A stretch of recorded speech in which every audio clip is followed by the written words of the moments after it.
Bismillahirrahmanirrahim. Assalamualaikum warahmatullahi wabarakatuh. Alhamdulillah wassalatu wassalamu ala Rasulillah wa ala alihi wa sahbihi wa mawala. Qala Allah Ta'ala fi kitabihil karim, a'udzu billahi minasyaitonir rajim. Bismillahirrahmanirrahim. Ya ayyuhalladzina amanu taqullaha haqqa tuqatih wa la tamutunna illa wa antum muslimun. Shadaqallahu adzim. Alhamdulillah, kami telah banyak sekali mendapatkan kenikmatan dari Allah Ta'ala, khususnya dalam kaitan dengan pengalaman-pengalaman terapi melalui Tibbun Nabawi, pengobatan cara-cara yang telah dicontohkan oleh Nabi Muhammad SAW. Di antaranya, kami telah mengalami betapa manfaatnya berbekam hijamah yang memang disunnahkan oleh Nabi Muhammad SAW, dan Nabi pun pernah dibekam.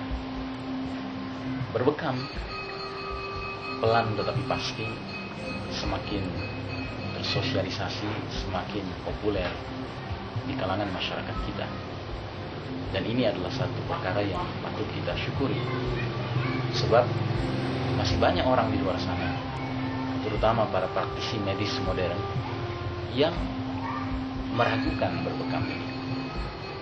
Maka kami telah membuktikan bahwa dengan secara rutin, secara disiplin, dan secara baik kita melakukan berbekam, insya Allah kesehatan kita akan terpelihara. Itu sifatnya adalah maintenance. Tetapi juga ketika memang kita sedang terganggu kesehatan, lalu kita berupaya untuk melakukan upaya-upaya kuratif dengan berbekam, manfaatnya pun sangat terasa.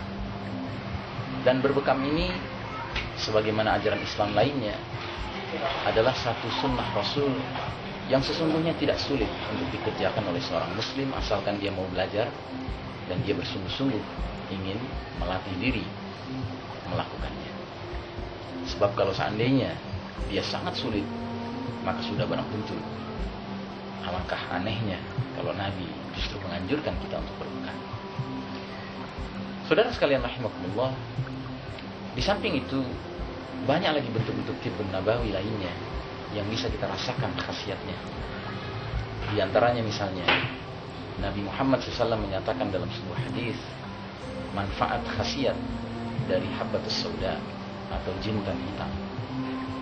Kurang lebih dalam hadis itu dikatakan oleh Rasulullah SAW bahwasanya habbatus sauda merupakan penawar atau obat bagi segala jenis penyakit illa sam, kecuali as-sam. As-sam ini maknanya artinya kematian, dan memang kematian tidak ada obatnya. Nah, saudaraku rahimakumullah,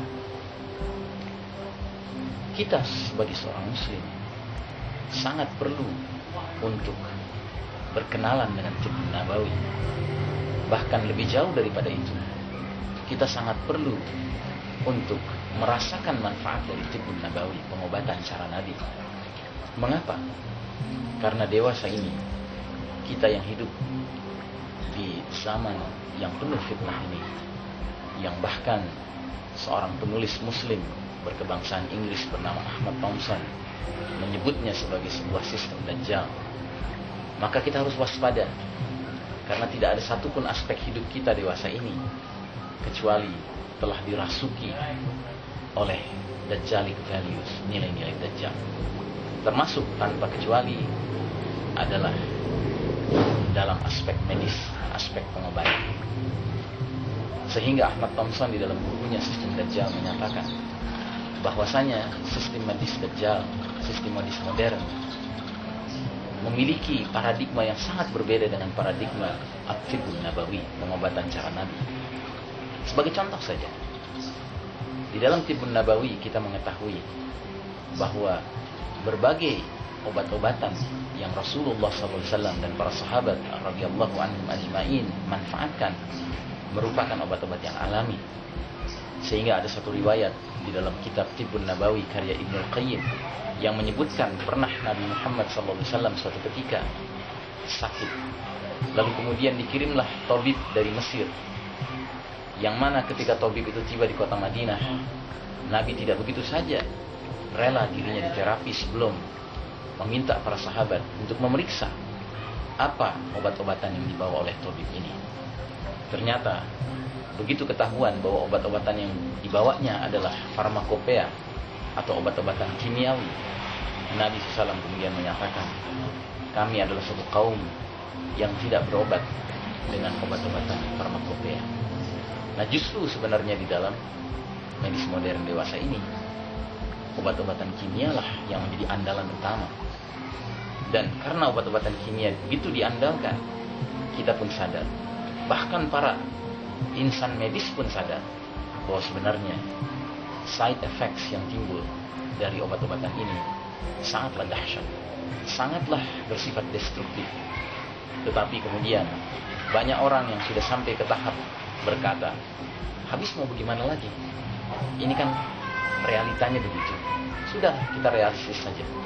Padahal saudaraku, alhamdulillah, berkat upaya dari sebahagian saudara-saudara kita yang berusaha gigih untuk mendalami kembali, menelusuri kembali, mengkaji kembali bagaimana sebenarnya tibbun nabawi, pengobatan yang ditawarkan oleh Islam, yang dicontohkan oleh Nabi Muhammad SAW.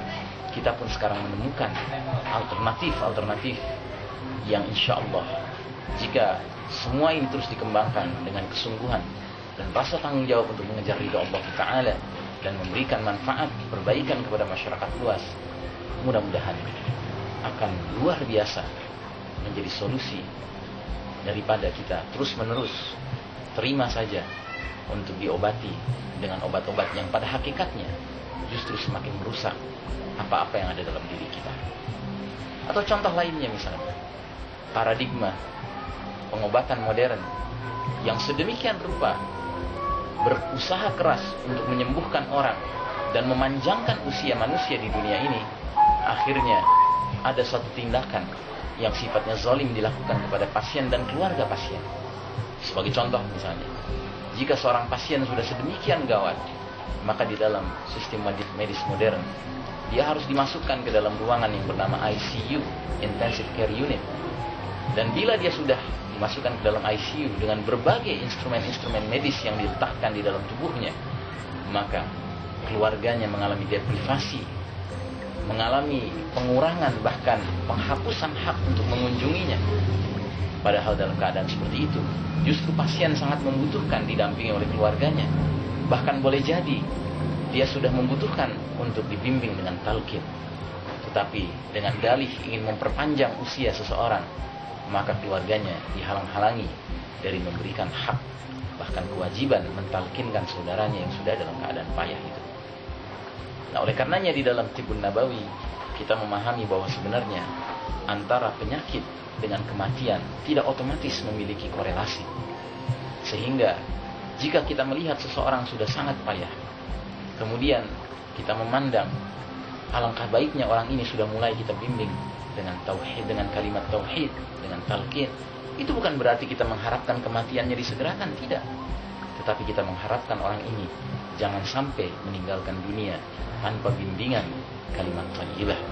Adapun seandainya setelah kita bimbing ternyata kita keliru dalam menilai, ternyata Allah masih panjangkan usianya, gak ada ruginya orang mendapatkan talqin. Tetapi di dalam sistem medis modern, hal ini menjadi niscaya, menjadi mustahil bahkan. Nah, jadi saudaraku rahimakumullah, tibbun nabawi sudah sepantasnya kita umat Islam coba untuk hidupkan. Dan kalau bukan kita yang berusaha menghidupkannya dan berusaha mempromosikannya, mendakwahkannya, lantas siapa lagi? Alangkah ironisnya bila mana orang-orang di luar Islam, orang Cina misalnya, lebih percaya dengan berbekam daripada seorang muslim sekalipun. Alangkah anehnya bila mana orang-orang Yahudi lebih percaya dengan habbatus sauda daripada kita sendiri. Alangkah anehnya bila mana orang kafir lebih percaya dengan madu dan khasiat-khasiatnya daripada kita umat Islam, yang padahal kitab suci umat Islam Al-Quranul Karim telah menyebutkan bahwa madu itu merupakan asy-syifa min indillah, salah satu bentuk penawar yang terbaik dari sisi Allah Ta'ala. Semoga kita termasuk hamba-hamba Allah, orang-orang beriman yang dipilih Allah untuk bersemangat menghidupkan tibbun nabawi ketika masyarakat luas sudah tenggelam di dalam sistem kedokteran modern yang pada hakikatnya sangat diwarnai, sangat dilandasi oleh paradigma-paradigma yang berasal dari nilai-nilai yang jauh dari al-Islam. Nilai-nilai materialisme, nilai-nilai sekularisme, nilai-nilai yang hanya memandang manusia sebagai objek, pasien sebagai objek. Demikianlah, mudah-mudahan ada manfaatnya. Wassalamualaikum warahmatullahi wabarakatuh.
你被跌入什么地方了？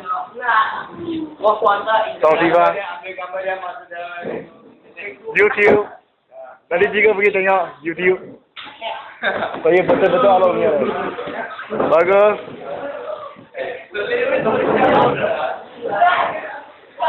Saya YouTube dia apa tadi? Oh isi.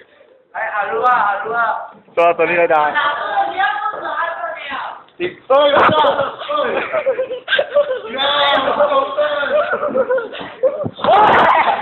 这看我爹！好呀，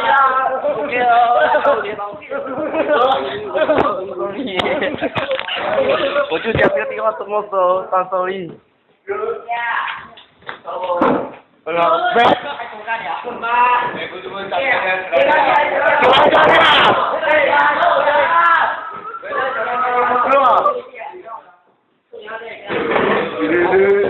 哎，别动我！哎，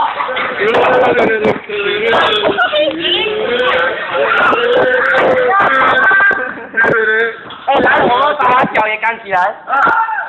我这里有东西啊，我都拿不起了。哇，终于！哇，最好中弹！